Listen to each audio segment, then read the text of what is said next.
Hello everyone. आज हम बात करना चाहते हैं बच्चों में पेट दर्द की एक कॉमन वजह जो कि कॉन्स्टिपेशन या कब्जी है।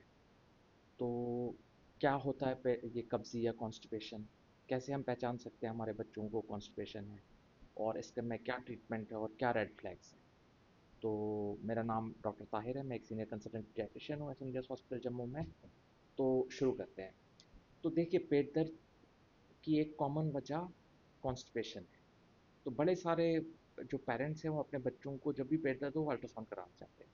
तो देखिए, पेट दर्द का इलाज जब तक हम वजह नहीं जानेंगे तब तक हम इलाज नहीं कर सकते हैं।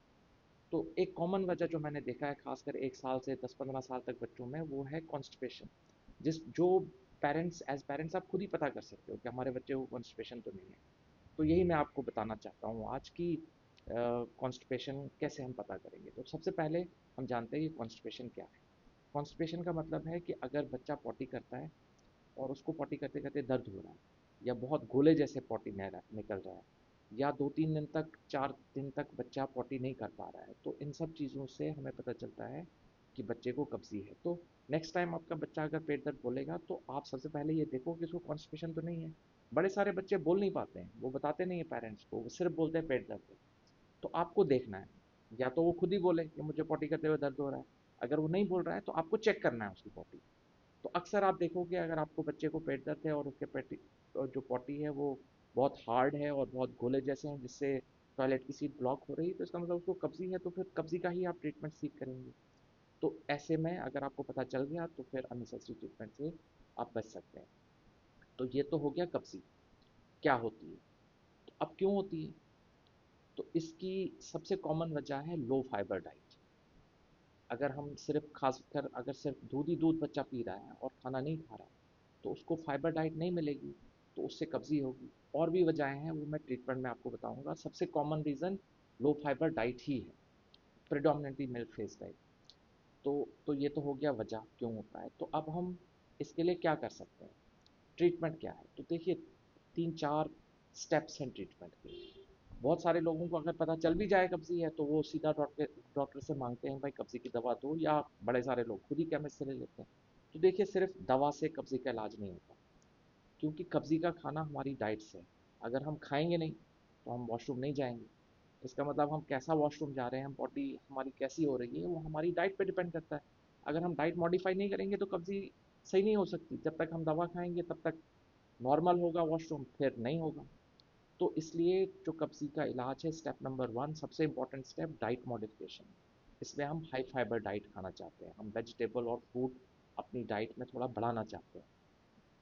तो और वाटर इनटेक भी, बच्चे अक्सर पानी कम पीते हैं, तो पानी उनको पिलाना है, उनको वेजिटेबल और फ्रूट ज़्यादा खिलाना है। तो ये डाइट मॉडिफिकेशन सबसे इंपॉर्टेंट है। अगर हम ये नहीं करेंगे तो ठीक नहीं होगा, सिर्फ दवा से ठीक नहीं होगा। सेकेंड स्टेप है हैबिट। क्योंकि क्या है कि बच्चों को सब चीज़ सिखाना है।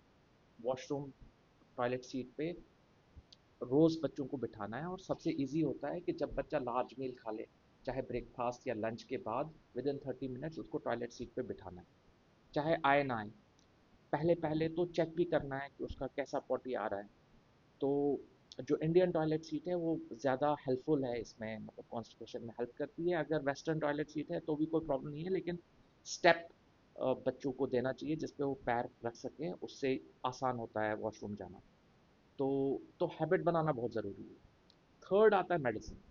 तो मेडिसिन तो बड़े टाइप के हैं और अक्सर मेडिसिन मिलते जुलते होते हैं।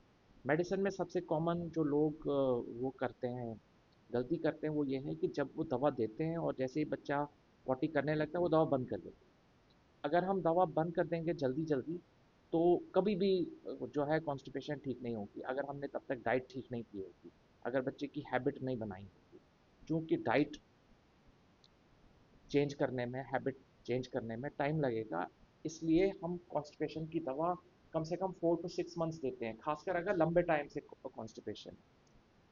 तो जल्दी बंद नहीं करनी है, कम से कम जब तक 2-3 महीने तक बच्चा रेगुलर वॉशरूम नॉर्मल नहीं जाएगा तब तक दवा बंद नहीं करनी है। और जब वो 2-3 महीने रेगुलर जाएगा तब हम एकदम से बंद नहीं करते हैं, धीरे धीरे बंद करेंगे।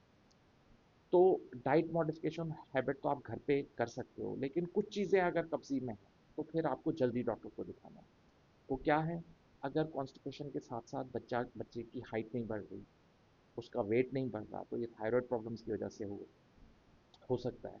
आपको याद करना है कि जब जब बच्चा पैदा हुआ था, तो उस टाइम पे उसकी फर्स्ट पॉटी जल्दी हुई थी कि नहीं हुई थी। अगर देर से हुई थी तो भी कुछ प्रॉब्लम हो सकता है। अगर बच्चा कमज़ोर है और उसकी कब्जी हो रही है, तो भी आप जल्दी दिखाना है। और कमर में आप चेक कर सकते हो कि कमर में कोई कहीं, खासकर बैक स्पाइन के नीचे कोई बाल छाल अगर है, तो वो भी कोई एबनॉर्मेलिटी इंडिकेट कर सकता है। तो ये रेड फ्लैग्स अगर हैं, तो फिर आपको वेट नहीं करना है, आपको डॉक्टर को जल्दी दिखाना है। अदरवाइज अगर माइल्ड कॉन्स्टिपेशन है, बहुत सारी कॉन्स्टिपेशन डाइट मॉडिफिकेशन और हैबिट से ही ठीक हो जाती हैं। सबसे इंपॉर्टेंट मैसेज ये है कि अगर आपके बच्चे को मेडिसिन की ज़रूरत है, तो वो लंबी देनी, बहुत महीनों तक देनी है, बहुत जल्दी बंद नहीं करनी है। तो इस कॉन्स्टिपेशन के टॉपिक के बारे में अगर आपको कोई क्वेश्चन है, आप प्लीज़ मुझे कमेंट्स कर दीजिए। Thank you.